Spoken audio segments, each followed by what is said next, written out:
nous vous informons que ce programme est déconseillé aux moins de 10 ans. Un couple texan à qui tout sourit. Ils étaient amoureux, un couple solide. Une violente agression. The husband and wife were attacked. They both received multiple stab wounds. On était à Rivercrest. Il n'y a pas de meurtre dans ce quartier. À l'origine de la tragédie, un terrible complot motivé par l'appât du gain.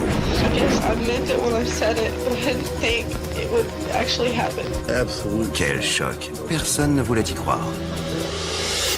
Un crime impensable et une famille réduite en miettes. Tout de suite dans cet épisode de Crime en haute société.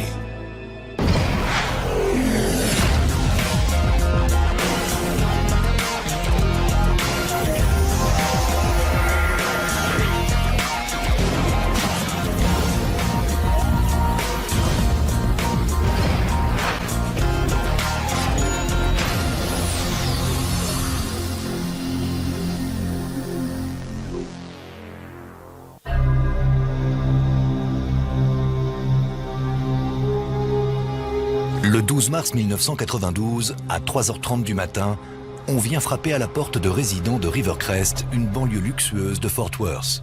C'est le voisin, le riche homme d'affaires, Jack Koslow. Forward 911, what is your emergency? Okay, there's been an assault with injuries. His wife's been stabbed. Okay, his wife's been stabbed? Oh, God. Okay, stay on the line, okay? Okay. Okay, tell him. Okay, we're going to get MedStar on the way. Okay, we can't talk to anyone. Okay. La police et les médecins se hâtent d'arriver sur place. On le reconnaissait à peine. Il était couvert de sang. Il affirmait que des intrus les avaient attaqués et que sa femme Karen était blessée, qu'elle avait besoin d'aide. Les policiers retrouvent la porte arrière de la maison des Koslow ouverte. Ils suivent des traces de sang jusqu'en haut de l'escalier. À l'intérieur de la chambre, ils trouvent le corps de Karen Koslow, âgée de 40 ans. Elle était allongée par terre à côté du lit, à plat ventre. Il y avait de nombreuses taches de sang, dont une très grosse sous elle. La mort est prononcée sur les lieux du crime. Karen avait un traumatisme à l'arrière du crâne, provoqué par un objet contondant. Elle avait une plaie très profonde au niveau de la gorge suite à un coup de couteau. Elle s'étendait d'une oreille à l'autre en dessous du menton. Elle avait essayé de mettre les mains devant le visage pour se protéger. Son mari survit miraculeusement à cette terrible agression. Les médecins s'occupent de lui pendant que les enquêteurs l'interrogent pour obtenir des informations. Il était blessé à la tête. Il avait reçu un coup de couteau au niveau de la gorge et sa mémoire était embrouillée. Il leur apprend que c'est l'alarme qui les a réveillés, sa femme et lui. Il a entendu qu'on montait l'escalier en courant. La porte de leur chambre s'est ouverte brusquement. Il a essayé d'attraper une arme dans son placard. Il en avait plusieurs. Il a entendu deux voix dire « Tout le monde à terre !»« Pas d'armes, à terre !» On les a frappés avec un objet dur. Il a dit avoir vu des étoiles et que tout était devenu confus. Quand Jack reprend ses esprits, il est désorienté et il voit flou. Il aperçoit Karen immobile, allongée sur le sol, et essaie d'appeler à l'aide. Il dit s'être saisi du téléphone, l'avoir retourné pour essayer de s'en servir. Il a titubé jusque dans la rue et est allé frapper chez ses voisins. Alors que la police continue de chercher des indices dans la maison, Jack est transporté d'urgence à l'hôpital.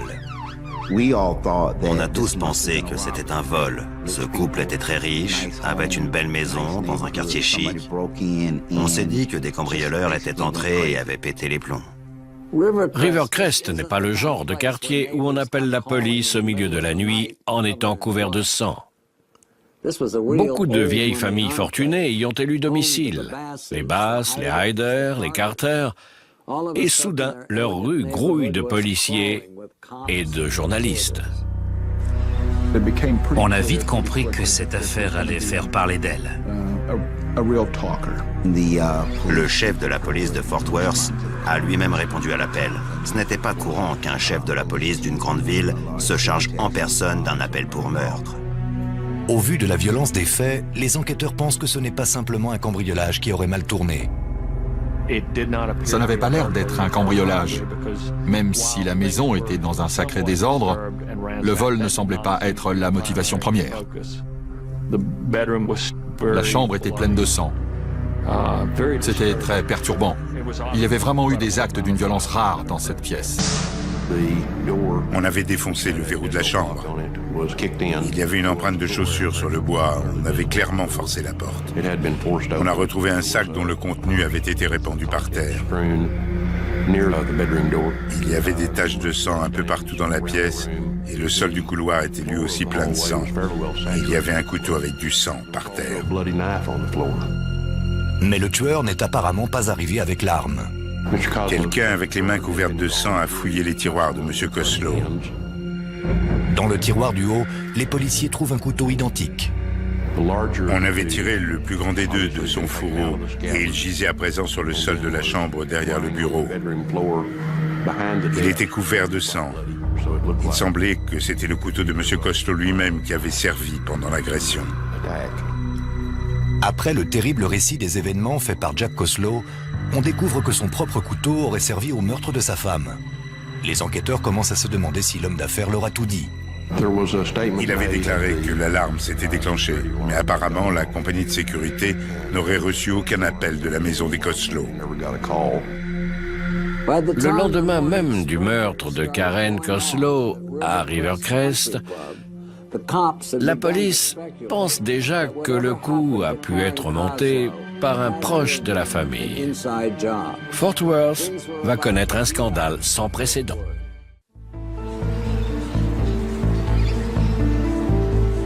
At least 2 individuals forced open the bedroom door. The husband and wife were attacked. They both received multiple stab wounds and lacerations. She was on the floor of the bedroom, and we don't know how many times she has been stabbed or shot yet. La nouvelle du meurtre de Karen Koslow se répand rapidement dans le petit quartier tranquille de Rivercrest. Tout le monde s'intéresse à l'affaire. La violence de l'agression, des résidents battus dans leur chambre, le mari inconscient, l'épouse poignardée. Et la police ne savait pas ce qui s'était passé. We feel real safe. Until now, I think it's going to make a lot of people question when they run to the grocery store and leave their doors open. Jack accuse 2 intrus. Mais dans toute la ville, on commence à se demander s'il n'a pas menti. Comme on dit ici, Fort Worth est la plus grande petite ville au monde. Ça jase dans tous les sens. Tout le monde se demandait ce qui s'était passé. Tout Fort Worth en parlait. Un membre de la communauté était mort. Jamais une affaire n'avait suscité autant d'intérêt. Que ce soit en se promenant dans les allées du musée Kimbell ou en dégustant un bon repas mexicain, toute la ville n'a qu'un sujet sur les lèvres. Et le suspect idéal n'est autre que le mari. Quand quelqu'un est assassiné au sein d'un couple et que l'autre survit, on soupçonne toujours celui ou celle qui s'en est sorti. La police s'est d'abord concentrée sur le fait que soit l'alarme n'était pas branchée, soit elle ne s'était pas déclenchée. Ce n'était donc ni un vol, ni un cambriolage. On a rapidement parlé des terribles blessures dont avait été victime Karen Koslow. Jack, lui, avait survécu. Ça a très vite éveillé les soupçons.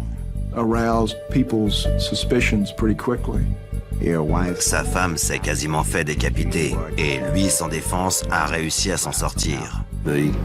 On soupçonnait M. Koslow d'être coupable et d'avoir monté toute cette mise en scène pour qu'on croie à la présence d'intrus.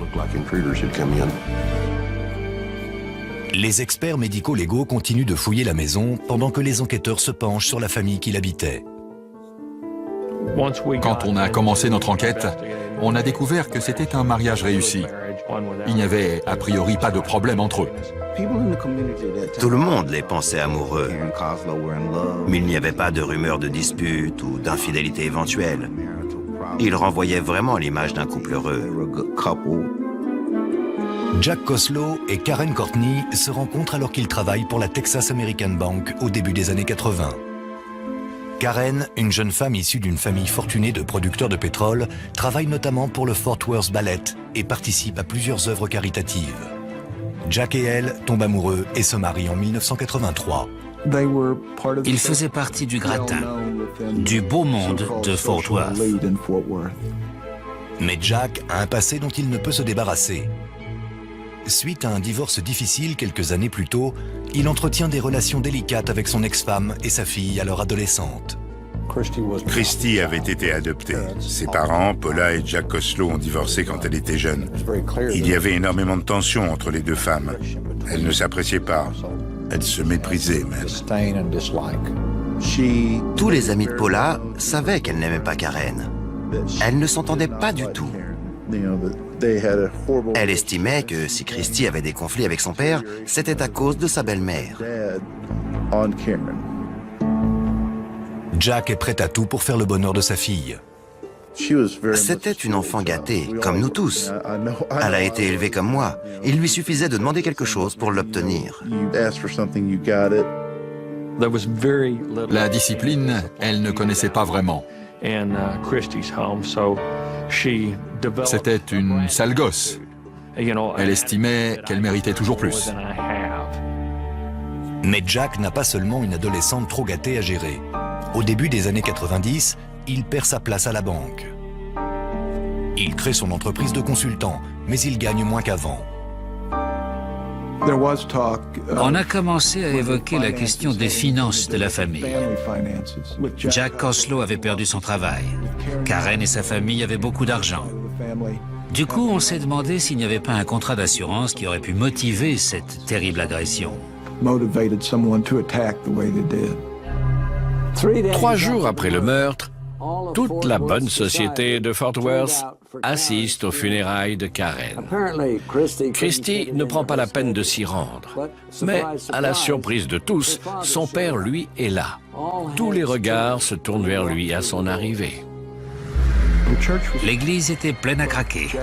Jack et Karen Koslow avaient beaucoup d'amis. Et là, il est entré dans l'église, blessé. Il souffrait. Il avait un bandage autour du cou. On le dévisageait de toutes parts. La police était là, elle aussi. Les enquêteurs ne l'ont pas lâché des yeux un seul instant. Tout le monde le croyait impliqué. On se demandait comment sa femme avait pu être massacrée alors que lui était sur pied pour aller à son enterrement. Mais si Jack fait semblant, il est très bon acteur. Il était livide. On aurait dit un fantôme. Je ne lui ai rien demandé. J'ai préféré le laisser tranquille. C'était l'enterrement de sa femme, après tout. C'est la première fois que je me suis dit qu'il n'était peut-être pas coupable. Il avait vraiment une mine terrible ce jour-là. Ses blessures étaient très graves. L'entaille au niveau de sa gorge était très profonde. Même si celle de Karen était pire, quand Jack est arrivé aux urgences, le chirurgien a dit qu'il ne savait pas s'il allait pouvoir s'approcher autant de la carotide, tellement le couteau était passé près.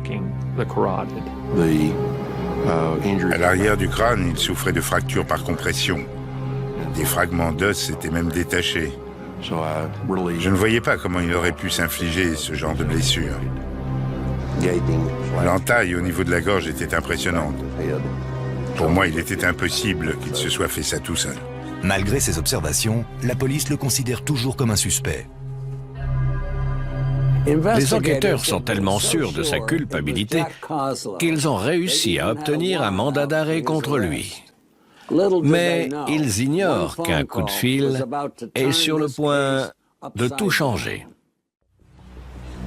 Alors que la police a fini d'examiner la scène de crime, les enquêteurs prennent conscience que la version des faits de Jack au sujet de 2 intrus pourrait bien être vraie. Ils découvrent une preuve irréfutable sur un climatiseur à l'extérieur de la maison des Koslow. Au-dessus du compresseur, on a retrouvé 2 empreintes de chaussures bien distinctes. L'une avec des sortes de lignes entortillées, l'autre avec des formes géométriques. Dans la maison, les taches de sang confirment la version de Jack selon laquelle sa femme et lui ont fait l'objet d'une agression. Il y avait du sang dans toute la chambre. Ces traces prouvent que quelqu'un se trouvant tout à côté a été frappé très violemment et s'est retrouvé par terre. Ici, on a une grosse tache de sang de l'autre côté de la table. Il y avait 2 personnes allongées par terre, pas seulement une. Les enquêteurs éliminent Jack de la liste des suspects. Pour trouver une piste sur les vrais coupables, ils lui demandent de retourner chez lui et de leur expliquer l'agression dans les moindres détails. I remember seeing the door come open, and it seemed to me like at a dead running to get over here, and I could hear this guy yelling, "We've got guns, get down." And then I remember, beating and beating and beating. I remember waking up, and I reached over and picked her up, and just knew. I knew. I knew that she was dying, and I remember being down on my hands and my knees, or sitting, having something here that appeared to me to be like a telephone, and I can remember turning it around, trying to find the numbers to dial 911. Quand un mari tue sa femme dans votre rue, c'est tragique. Mais quand 2 meurtriers sont en cavale, choisissant leur victime au hasard, alors ça devient terrifiant. Toute la population de Fort Worth vit dans la peur. La police surveillait les maisons, mais comme tous ces gens étaient riches, ils faisaient en plus appel à des entreprises de sécurité privées. On n'avait pas l'habitude que des crimes soient commis dans le quartier. On faisait tout un tapage autour de cette affaire. Les rumeurs allaient bon train. Et tout ça se passait dans un quartier riche, où vivaient des gens de la bonne société. Il n'en fallait pas plus pour envenimer la situation. Le voisinage voulait que le coupable soit arrêté, qu'il soit mis derrière les barreaux pour se sentir en sécurité. En dépit des réclamations des voisins, la police n'a aucune idée de l'identité des intrus, ni de leur mobile. Nous faisions très attention. On voulait mettre la main sur le suspect principal et découvrir qui étaient les coupables. La scène de crime était très complexe. Il a fallu un très grand niveau d'expertise pour répertorier toutes les informations afin de se faire une conviction. 12 jours après le meurtre, la police reçoit un appel très surprenant. Un certain Paul Carrillo avait laissé un message. L'enquêteur l'a rappelé et a découvert qu'il s'agissait d'un homme qui semblait en savoir long sur le crime. L'officier est allé le voir.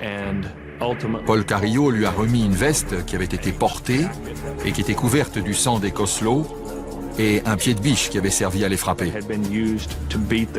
Ces 2 éléments correspondaient à ce que la police et le bureau du procureur avaient découvert sur la scène de crime. Paul Carrillo affirme qu'un ami lui a demandé de se débarrasser de ces objets couverts de sang parce qu'ils avaient servi pour un meurtre. Il a accusé un certain Jeff Dillingham. Ce nom n'avait encore jamais été mentionné au cours de l'enquête. Jeff Dillingham, un jeune étudiant qui vient juste de terminer le lycée et travaille dans un vidéoclub, n'a rien du suspect idéal. Jeffrey Dillingham était un élève brillant. Il avait la réputation d'être un bon gamin.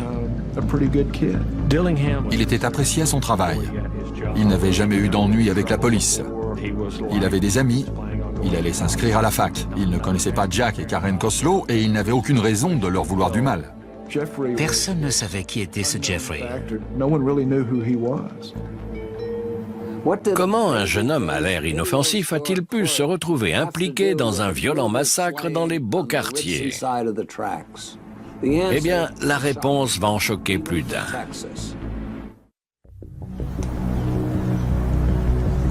Deux semaines après la brutale agression du couple, les enquêteurs vont chercher Jeffrey Dillingham et lui présentent la version des faits de son ami Paul Carrillo, ainsi que les preuves que celui-ci leur a rapportées.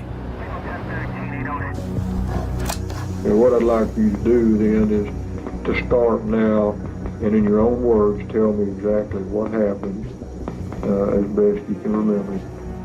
Il ne met pas bien longtemps à passer aux aveux. Drove to Karen's house. I got out of the car and around the side, stood on the air conditioning or peeing or whatever things they were and jumped over the fence. Went to the back door. I fiddled with the door for a while. The door started to give way. I pushed, it snapped. I ran upstairs and I kicked in the door. Mrs. Coslow was lying in bed. Mr. Coslow was going for the closet. I told him to get back and lay on the floor. And then I asked Mrs. Coslow to get on the floor. I hit Mr. Coslow in the back of the head with the pry bar. And I hit Mrs. Coslow. And I hit Mr. Coslow some more. And Mrs. Coslow started screaming. And I hit Mrs. Coslow some more. Son récit était froid. Il a notamment évoqué le moment où il a frappé Karen Coslow à la gorge avec le pied de biche. She started screaming, so I hit her because I was scared. Was she laying on her back or on her face? Did she get up? Like I said, I hit her and she turned around, and then that's when I hit her in the front. What happened when you hit her that time? She quit doing, resisting and fighting and stuff. She just kind of laid down to let it pass. Quelle froideur dans l'évocation de la mort de Karen Coslow. L'enregistrement ne trahissait aucune émotion. Les enquêteurs poussent Jeffrey Dillingham à donner le nom de son complice.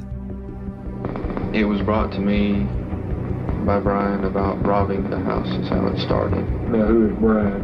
Brian Salter. Okay. He had a plan to rob his girlfriend's father's house because there was supposed to be $4,000 or $5,000 in cash in there. You know who his girlfriend is? Christy Coslow. On a immédiatement lancé un mandat d'arrêt contre Brian et Christy.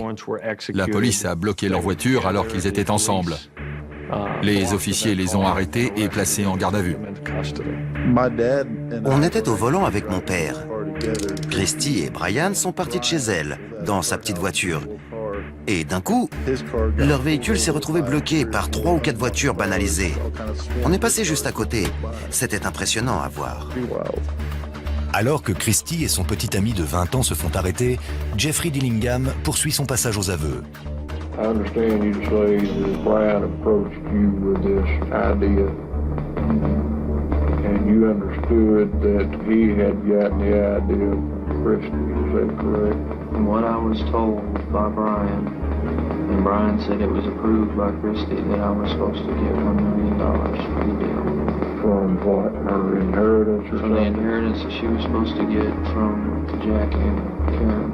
Christy avait convaincu Brian qu'elle était dans le testament et que si les deux mouraient, alors tout l'argent de Karen lui reviendrait en raison de sa filiation avec Jack. Sur la sellette, Brian Salter désigne sa petite amie Christy comme étant le cerveau de l'affaire. Elle avait dessiné un plan, donné le code pour l'alarme. Elle les avait amenés devant la maison plusieurs fois. Avec les aveux des garçons, la police pense détenir un dossier ultra solide contre Christy. Mais elle joue rapidement les victimes. It started out a long time ago, he and I talking about just stuff that they had in their house, and then he and his friend were like, oh, well, what would happen if they, if they weren't around? And so they started pushing the idea on me. Elle s'est mise à pleurer, à affirmer que ça n'avait jamais été ce qu'elle avait voulu. Qu'il était possible qu'elle ait dit qu'elle voulait les voir morts et qu'elle pourrait donner de l'argent à celui qui se chargerait des meurtres. Mais elle n'était pas sérieuse, c'étaient les paroles d'une ado rebelle.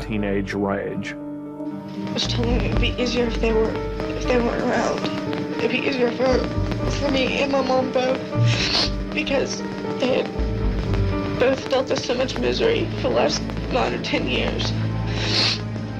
And I guess I meant it when I said it, but I didn't think it would actually happen all like it's happened. I didn't think it wasn't real to me. Mais sa belle-mère est bel et bien dans sa tombe.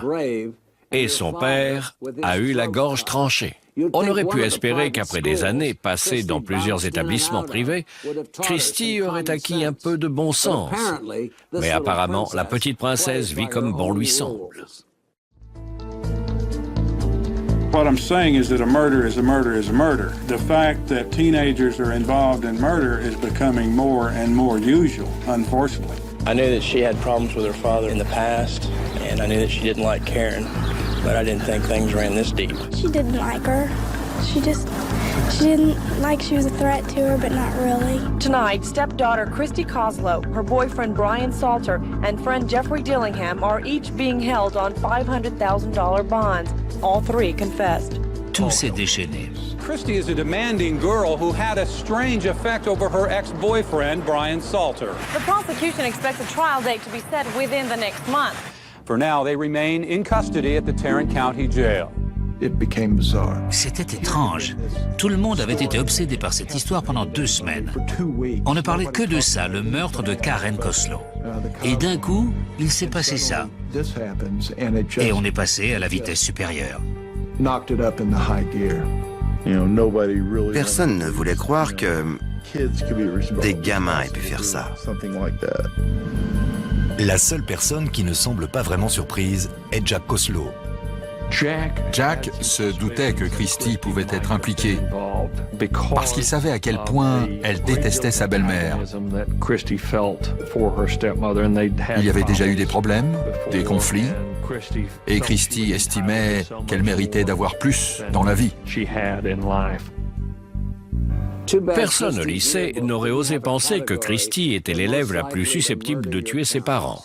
Mais toute cette affaire n'a rien d'une blague. Si l'accusation obtient ce qu'elle veut, Christie risque de devoir remplacer ses vêtements de créateur par la tenue orange du couloir de la mort. Alors que l'accusation prépare le procès, Christie est désigné comme le cerveau du complot, les 2 garçons n'étant que ses petites mains. Christie a engagé Brian. Brian s'est laissé convaincre parce qu'il y a vu le moyen d'accéder à un niveau de vie qui lui était jusqu'à présent interdit. Il a engagé Jeffrey Dillingham et lui a dit que Christie le paierait $1 million s'il acceptait de participer. Le jeune homme s'est dit que c'était une bonne affaire. Mais les aveux de Christie ne sont pas aussi convaincants que la police le voudrait. Les propos de Christie apportaient les éléments essentiels. Elle avait de mauvais rapports avec sa belle-mère, elle avait sans doute dit qu'elle aimerait les voir morts, sans doute dit à Brian Salter que si ça devait arriver, elle toucherait beaucoup d'argent. Sa culpabilité était quasi évidente, mais il y avait quand même quelques failles dans le dossier. L'État du Texas décide de juger Jeffrey Dillingham en premier. Si on a un dossier solide, ça peut faire un effet domino et tout s'enchaîne comme on le voudrait. C'était Christie que l'accusation voulait coincer. C'était elle le cerveau du groupe, elle qui avait tout manigancé. Jeffrey Dillingham ne voulait pas du marché proposé. On est donc allé au procès en attendant de voir ce qui allait se passer. Le procès fait l'objet d'une telle publicité qu'on décide de le déplacer à Wichita Falls. Christy Koslow, Jack Koslow's adopted daughter, had hired Brian Salter, her boyfriend, and Jeffrey Dillingham to murder Jack Koslow, her father, and Karen Koslow, her stepmother. You will hear the facts of the crime itself, the details of what happened in that bedroom through an audio-taped confession. This defendant's own words, his own voice, will tell you how he planned the crime as best he could because he did not want to get caught. Pendant tout le procès, l'État du Texas a l'avantage. Jack Koslow est un témoin de poids. They ordered us to lie down on the floor, and I laid down on the floor just at the foot of the bed, and Karen got off of the bed and came down and lied down beside me. Je me souviens très bien comment Jack Koslow a donné tous les détails, tout en restant parfaitement maître de lui-même. Karen had a very thick head of hair. She had beautiful hair. One of the things that I remember is that there was so much blood on her that blood was all over her head. Il aurait pu facilement se mettre en colère, mais il est resté très calme. Il ne s'est pas démonté, il n'a pas craqué. Mais il n'en est pas de même pour Jeffrey Dillingham. Pendant le procès, tous les jours, il n'a pas arrêté de sangloter. Il avait la tête baissée, les mains qui tremblaient en permanence. Il pleurait sans arrêt. Il était en train de sombrer et ne faisait rien pour améliorer son cas. Les choses empirent encore quand son ancien ami Paul Carrillo vient à la barre. Jeff asked me how I had been doing. I responded that I had not been doing very well. In response to which he replied, well, I've had a worse time. And said that he had killed someone. Paul Carrillo était le lien avec l'arme du crime, également avec le vêtement couvert du sang de Jack et Karen. C'était un témoin clé. Mais c'est l'accusé lui-même qui fournit la plus importante pièce à conviction. Ses aveux. Voilà l'élément clé. Il avoue ce qu'il a fait. Well, she started to scream, so I hit her because I was scared.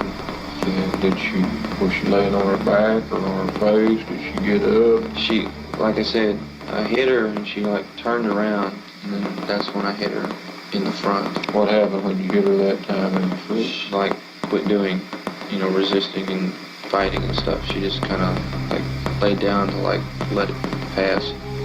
Même s'il n'a pas témoigné, même si on l'a à peine vu parce qu'il avait la tête baissée, c'est Jeffrey Dillingham lui-même qui a creusé sa propre tombe.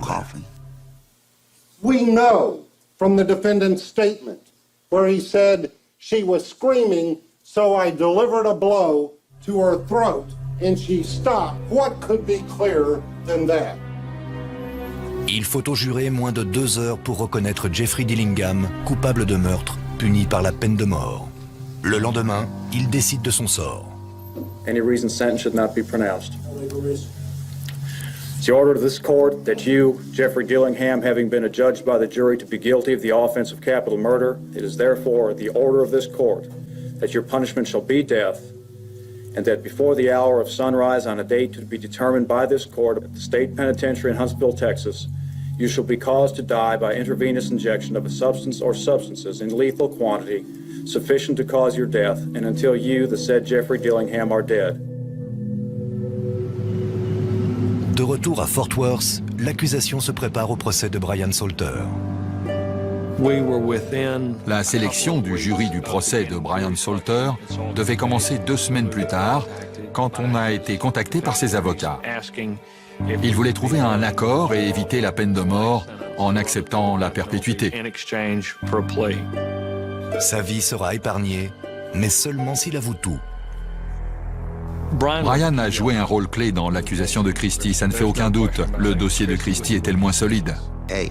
Jeffrey avait été condamné à mort, alors qu'il était peut-être moins coupable que lui. Du coup, Brian Salter a accepté de témoigner contre Christie. D'après Brian Salter, Christie l'a conduit dans le quartier de Rivercrest pour qu'il voie sa cible. Brian est resté dans la voiture et a vu Christie frapper à la porte, prendre son père dans les bras et lui dire combien elle l'aimait. Le baiser de Judas.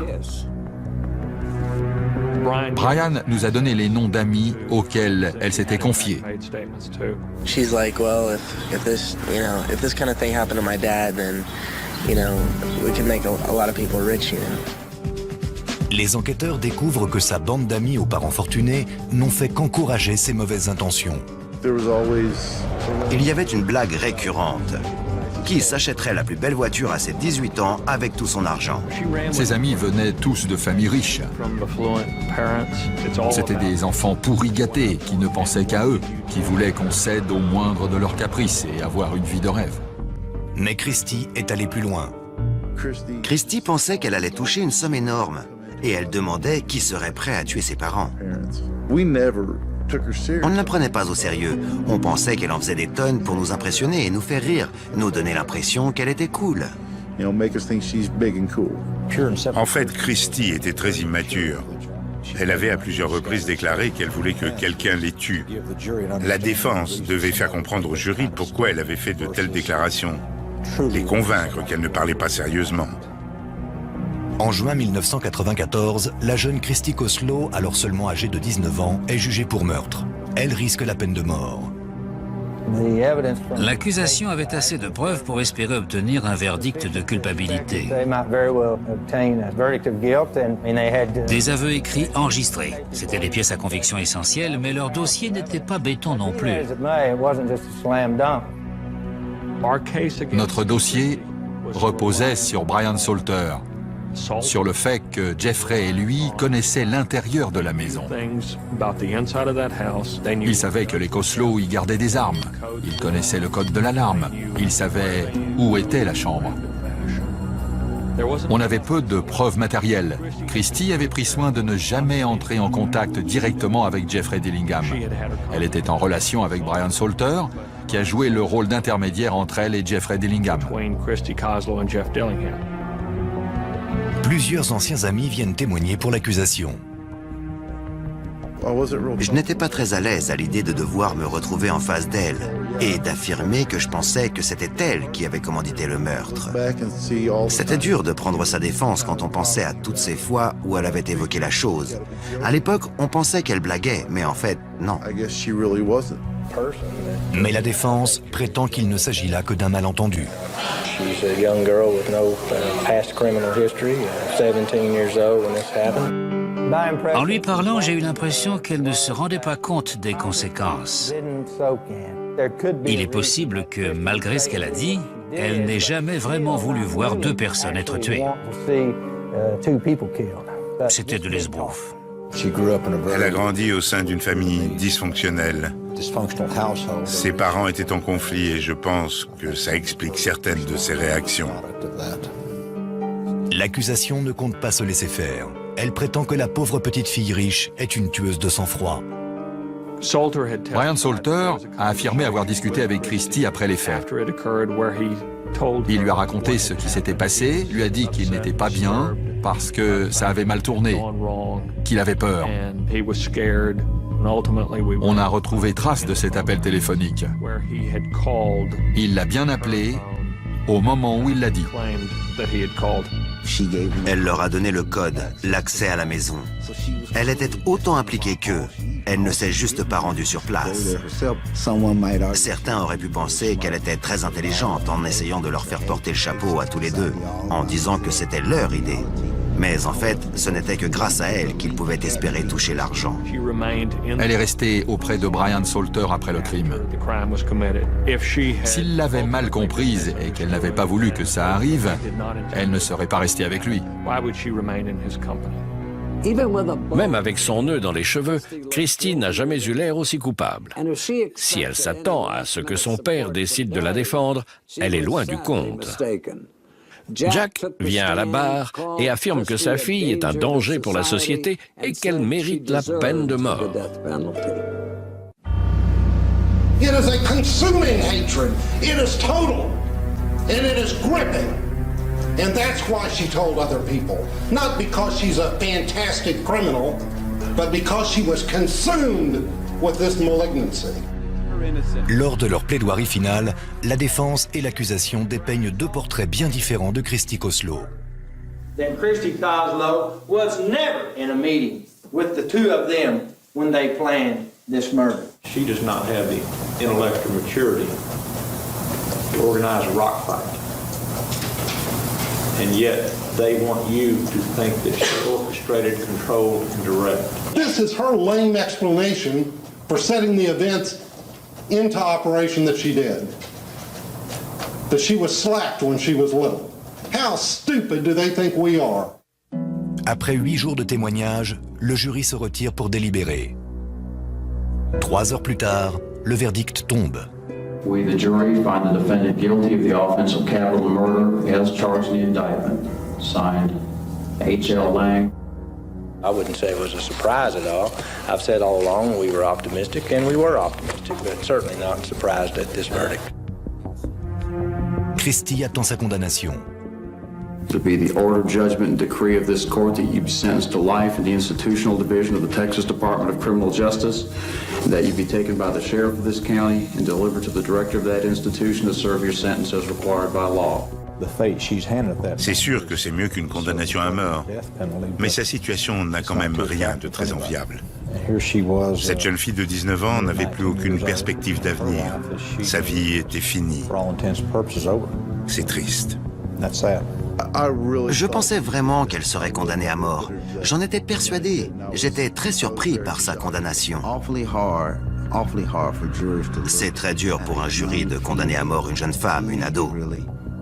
C'était couru d'avance qu'elle ne serait pas condamnée à mort. Ça ne m'a pas étonné. I'm sympathetic to her father to testify against her, and I hope there's some forgiveness in his heart. I think she got what she deserved. Peu importe le verdict, la plupart des personnes impliquées dans l'affaire ont envie de tourner la page. It's been a long case. It's been a long process. I'm just glad that it's done. Glad to have this one over? Yes. No comments, please. Can't talk to you. How are you doing? Everybody's fine. Pour d'autres, l'édifiante histoire de Christy devrait servir d'avertissement. Christy n'était pas bête. Elle n'avait pas de très bonnes notes en cours, mais c'était une jeune fille intelligente. Elle s'est servie de son intelligence autrement. Je pense que c'est le divorce de ses parents qui a tout déclenché. Quand on a l'habitude que tout le monde nous obéisse au doigt et à l'œil, on peut vite basculer. Elle ne s'entendait pas très bien avec ses parents, mais c'est normal quand on a 16-17 ans, non? Elle voulait être la petite fille à son papa, mais ce n'était pas le cas. Le meurtre de Karen Coslow est entré dans les annales. C'est vraiment quelque chose. Une enfant qui se retourne contre ses parents, avec les terribles conséquences qui en ont découlé. Les gens se sont penchés sur leur propre situation familiale et ils ont pris conscience de la chance qu'ils avaient en comparaison de cette terrible affaire. En 2000, Jeffrey Dillingham est exécuté par injection létale. Christy, qui pensait toucher le jackpot, s'était bien trompée. Le testament ne prévoyait de lui verser que l'argent nécessaire pour payer ses études. Elle aurait mieux fait de se renseigner. La famille de Karen aurait sans doute tout donné pour qu'elle soit en vie aujourd'hui. C'était Dominique Dunn. Merci de nous avoir suivis.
Bye.